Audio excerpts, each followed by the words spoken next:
Jubilee, that time you remember, who was heading the nomination exercise? Who? Tell me. It was the deputy president. You're a victim of that 2017. Oh yes, oh yes.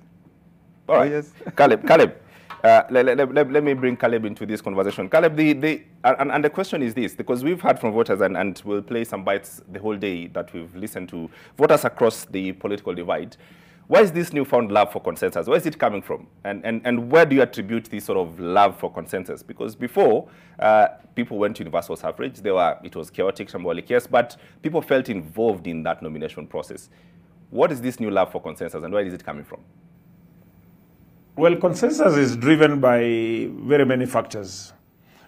One key factor is if you have two people, strong candidates going for the same seat, then you actually need to build consensus and have them go for different seats, but go into the election as a team. That is what we did in Nyeri, when we had the governor and the gentleman who's running for senator now, his name has skipped my mind.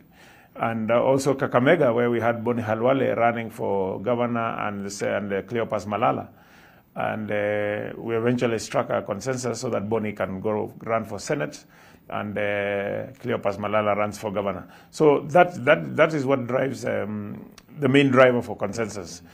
The other issue, of course, is to try and limit the antagonism and the fallout that comes with one strong candidate losing and the other, and their supporters feeling that they were not treated fairly.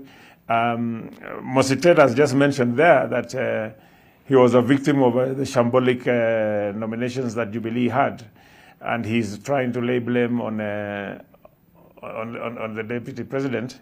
But I think the deputy president was called in to manage the first shambolic nominations that went on in Jubilee, but the second round, which he managed, went on very well. And I think these people should stop blaming the deputy president, because William Ruto is not an angel, he's not God. That he was everywhere at every time rigging out this one and that one and that one and that one. Yet he was actually there for the good of the party. I think politicians should also learn to accept defeat when they are defeated and stop crying, blaming others for their losses. I must follow up that, because it's one of those sticking points, and perhaps based on that is why maybe there's this new consensus, because we're trying to find the genesis of it. Mositet here, I just want to read what he said in 2017.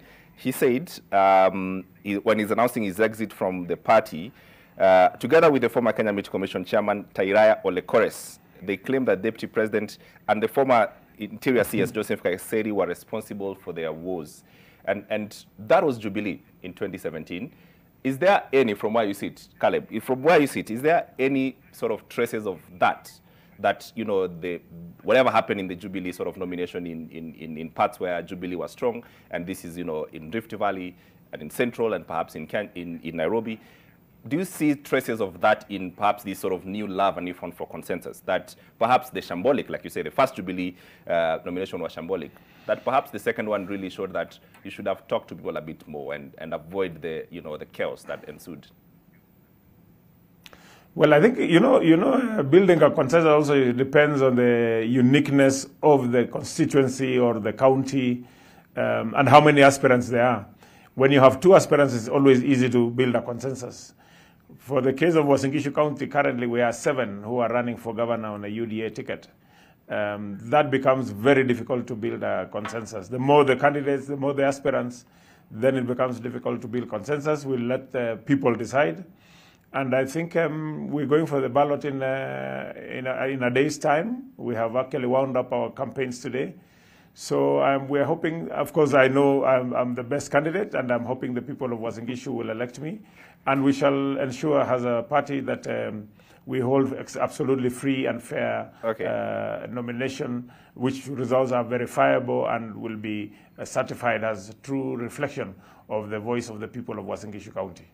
Mositet, yes. Caleb says that you should stop blaming the deputy president for the woes that faced Jubilee then and also faces Jubilee now. It appears from where he sits that you're not really divorced from this. He has a new party now. You should let him be. Okay, thank you very much. Let me just first of all even wish Caleb the best in the nomination. Although I know already he has the ticket he himself. Why? That's how those guys conduct themselves. We saw it in 2017. The deputy president could not even give us a knee at that time. We went even up to the Jubilee headquarters, and he shut us off completely when he was now fully in charge, when he was directing that. In Kajiado, the second time. Yes, I don't want Mositet. The person I want is this. And he could direct the late that your orders is to make sure that these are the people who are going to be read as winners. But why? What was the motive? The motive was purely for 2022. You can see the caliber of people who were elected in 2017. Instead of representing the Kenyans in parliament, they decided to go into the campaigns to support the presidential bid of the deputy president. Is this, where you see it, the sort of like the Jubilee problem? So the Jubilee problem did start? No. As of now, Jubilee is completely not having that problem. The person who had brought that problem, he had been given the responsibility, with a very good heart that at least he was to do a good job, but he messed it. Now, at least Jubilee is completely new. And what we are doing, we are making sure that the whole exercise will be transparent. Very fair ground is going to be given to all candidates. Our consensus, we are not forcing candidates that at least your conscience had told you to go for Senate, and then you are about 4. We are not telling people, you step down and then go for a particular seat. No. We are telling them, please, can you build consensus on the same seat?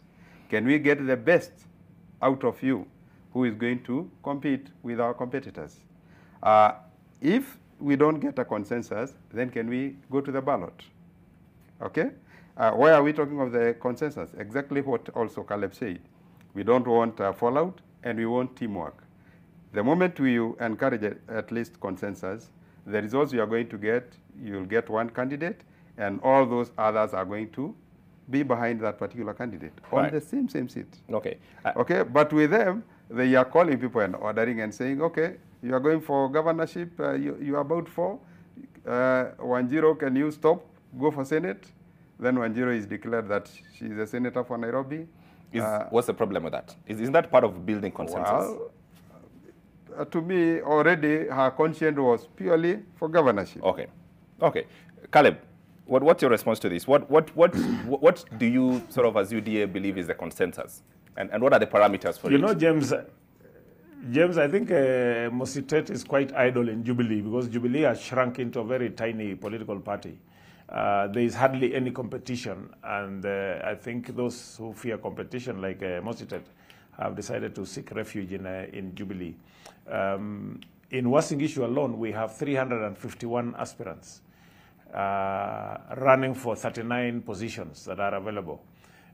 So you can see the majority of them will be left out. And I think maybe countrywide, Jubilee has that 359, or rather 351. But in Uasin Gishu, we have 351 candidates in one county. But I think Mositet should concentrate on the little matters that are there in Jubilee. He has not been appointed to speak for 1-0. He has not been appointed to speak for UDA. So I don't know why he wants to try and create an impression that Honorable Bishop Margaret Wanjiru is unhappy running for the Senate. We had very serious discussion, in-depth deliberation. We did an opinion poll. We shared it with them. We asked them to commission one on their own that they were satisfied with, that they would be satisfied with the results. And a lot has gone into building the consensus. And I think now we have the winning team with Sakaja going for governor and Wanjiru going for the Senate. So I think what we really need to appreciate is Jubilee ran into problems because they refused to respect democracy. They refused to accept the alternative voice and listen to it. And that is why Jubilee has found itself where it is right now.